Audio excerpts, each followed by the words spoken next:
go here.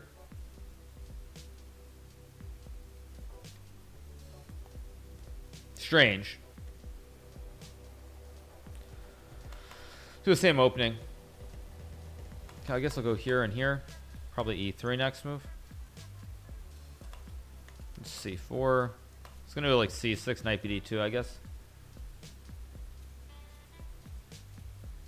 I think you and Hassan would agree on more points than you think. Oh, it's not that I wouldn't agree with him on some points. I definitely don't agree on certain things. That's for sure. Castle, move the queen, I guess. Take with the knight. I go queen c2. He's got a trade, and I don't want to waste the tempo. Oops. Okay, let's take with the knight. Probably go rook c1, rook d. Maybe this move so that I play on the file first.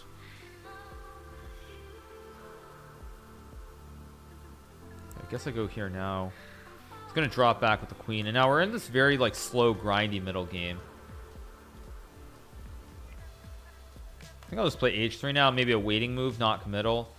Maybe b4, c5, depending on the position, how the pawns goes. I do not support Trump. I do not support Trump. That's just, I literally could never do that. Okay, I'm gonna move the bishop here. I guess I'll go back. It goes f5. Strikes me as a strange move, because now I'm gonna start to launch on the queen side. Seems like a very strange move, actually. I'm very surprised by my opponent's decision here. So I'm gonna go here. I'm gonna go b5 next move.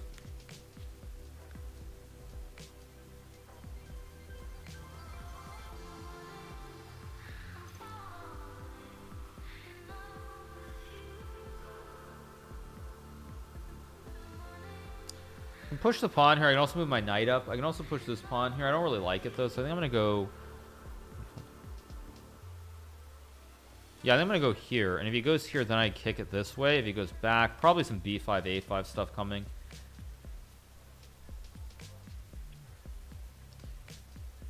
I can play a5. I can also just go b5 here. This looks really bad. I feel like my opponent's position is starting to collapse a little bit.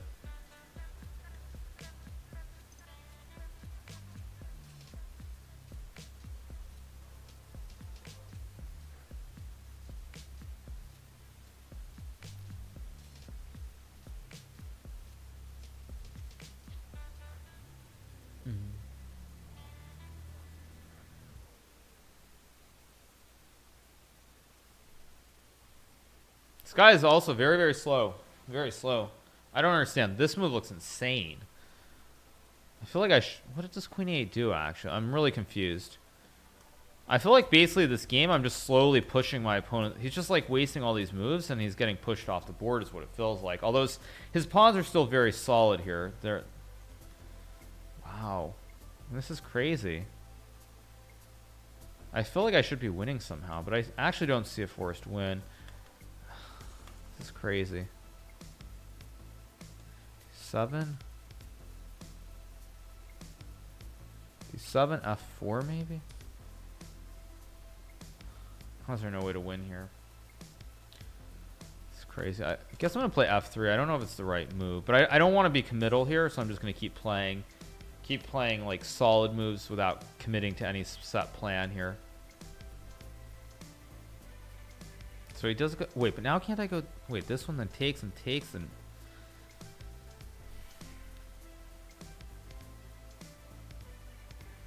let me think about this. So A5, knight E5, AB6, knight C4. If I push, he takes, but then I take, then he goes here, but then I take.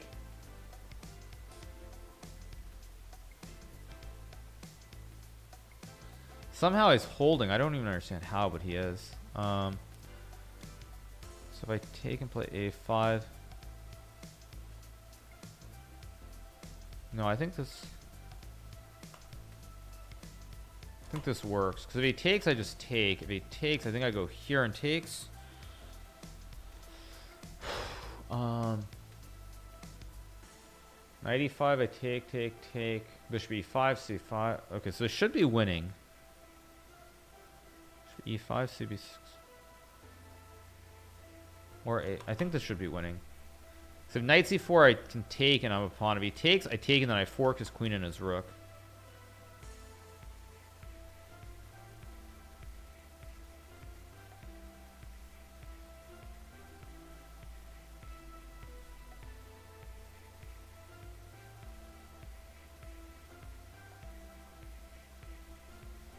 It looked like I was checking the ceiling. Yeah, because I thought his move was really bad. So I'm literally just, I'm trying to think in my head and visualize what's going on. A stockbird on the ceiling.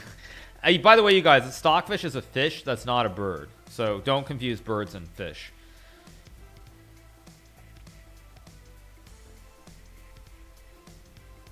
It's the same thing. Fish and a bird, it's all the same. All right. So now I take, so I get the fork. If he captures, I just win the knight. Okay, now I'm definitely winning here. I just have to be smart about my approach. No, I mean, I guess this is probably pretty clean, so I can just take the pawns.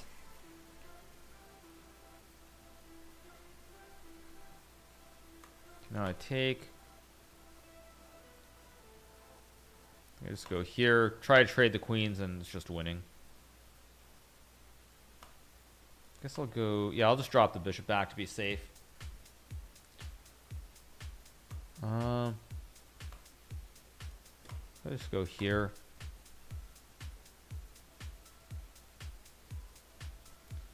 Just kick the queen. Now bring the rook over to the open file. And rook b6 next move should be winning. Actually, maybe just here. Try to trade the queens. Now I'll plop the rook here. Double up. How do I want to do this? I know I'm winning here, so I just want to like take a deep breath and find some wins. Takes d4. I take with the queen. Yeah, it's just winning.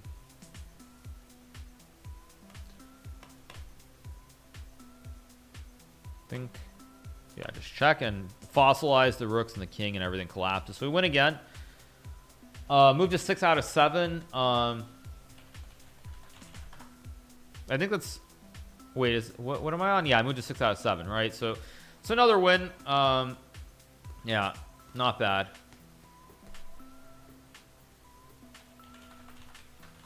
All right, guys, I'm gonna go use the restroom, and I'll probably get a little bit more coffee. So I'll be right back, you guys.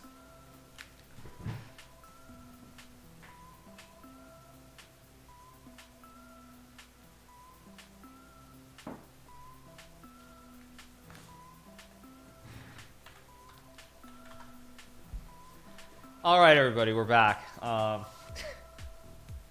Okay. Round 8 coming up. Hope you're having a good day. I'm having a great day, everybody. I hope you guys are too. Sorry about all the political stuff.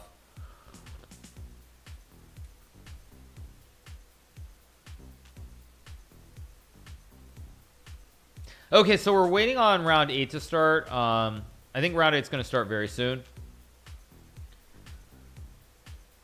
But yeah, no politics. Though I would have thought people could tell from based on the fact that I really like, that I really appreciate that you can have respect for people no matter what age or background they're of. I find it funny that people think that I can make that comment in regards to people can find it that I make a comment like that in regards to college and think that somehow that doesn't apply to everything else in my life as well. So yeah, I will probably match up with Ding and Chessable. Okay, yeah.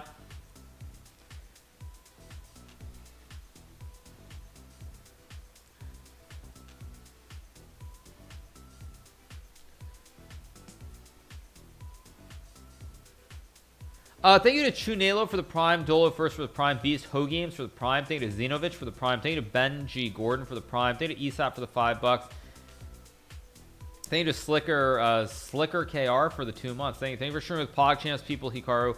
Hikaru is the only way my wife would watch chess with me. Okay, thank you, Slicker. Great. And meanwhile, I'll flip the scene quickly so you guys can see this. This is certainly quite interesting, this conversation going on in the chat here. This is an interesting comment. Fake Picasso writes, Naka is like the Dr. Disrespect of chess. Pretty soon he'll be able to buy a Ferrari. I don't know. Something about that comment is pretty funny. I would never buy a Ferrari, by the way, to be clear. But yeah, I think that's pretty funny. Thank you to Joe Habib for the 100 bits. Thank you so much, appreciate it. Why not? Because it's a waste of money. Like so if we're gonna talk about this, I drive a Honda Civic, and I'm proud to drive a Honda Civic. Like a sports car is fun for a while, but there's no value. You end up spending like $50,000 extra on a car, and there's no value long term. It's just stupid. I mean, like I went upscale and I had a BMW. I had a 335i, I think it was, for a while, for like 5-6 years. So I had a BMW for a while, and like that already was kind of upscale, and it was nice, but it's like big deal. Like after like a week of driving, it's like, okay, what's the big deal? Thank you to Zynegetsu for the Prime, appreciate it. Yeah. Tesla maybe down the road, but I mean, again, like having a Tesla, like I think I'd have to do some conversions. At least if I stay where I am right now, I would think it would be a big issue. Like I don't know how much my electricity bill would go up by having to convert outlets so that I could charge it. Like I think my bill would go up a lot.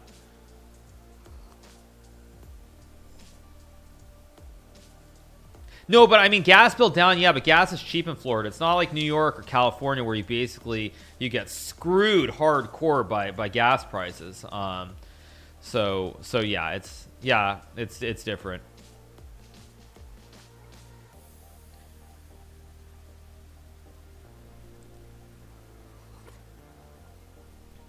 But I live in a house right now.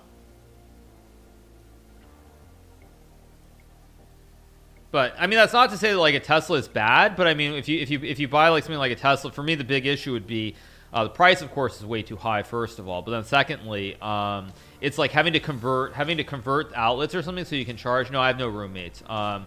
But like trying to convert outlets, I don't know how it would affect my electricity bills, and I have a feeling it would not be in a good way. I think it would be in a bad way. But somebody in chat could probably tell me if that's true or not.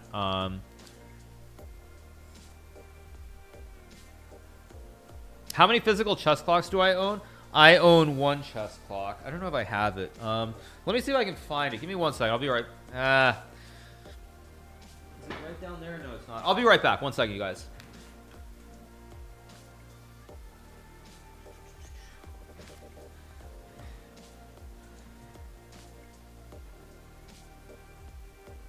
Yeah, I don't see it right now, but there's actually a cool story. So I only own one chess clock. I'm not sure if it's here or if it's back in New York.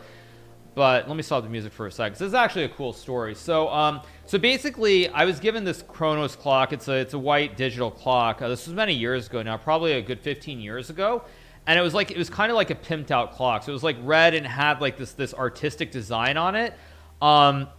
And this guy gave it to me as a gift, and the fun story behind it was basically the idea is like you get like, instead of pimp out my ride, it was like pimp out your clock. That sounds kind of weird, I know, but anyway, like that was the concept at least. And the guy who actually did this for me, I don't know what he does these days, but anyway, at the time, like he was a big chess fan, and he was actually the stepson of Verdine White, who as everybody knows is one of the main band members of Earth, Wind and Fire. So his stepson actually like gave me this clock, and it was really, really cool. I don't know if the clock is here, if it's in New York or where it is, but anyway, yeah, thought I would share that, because there is a good story behind it.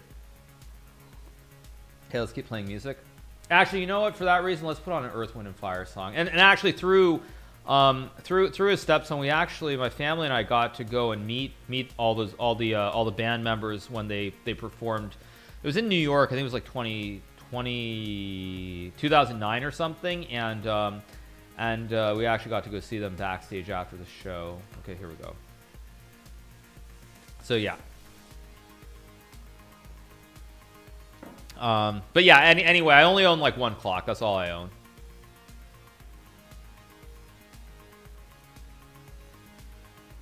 Thank you, Ducky Ducks, for the Prime. Thank you to Colin is here for the Prime as well. Thank you, Renato HPK for the 2 months.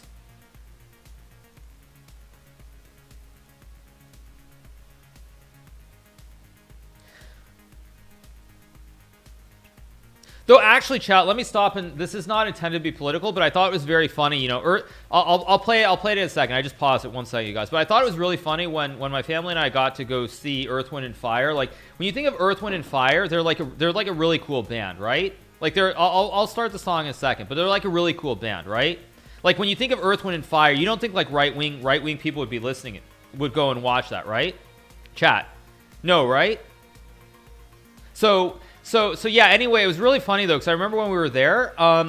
Probably like a couple rows behind us was Bill O'Reilly. So Bill O'Reilly was there, I think, with his wife at that concert. I was thinking, you know, Bill O'Reilly says all these things, and then to see him at a concert like this, that feels like somehow it doesn't quite jive. It just doesn't seem quite right.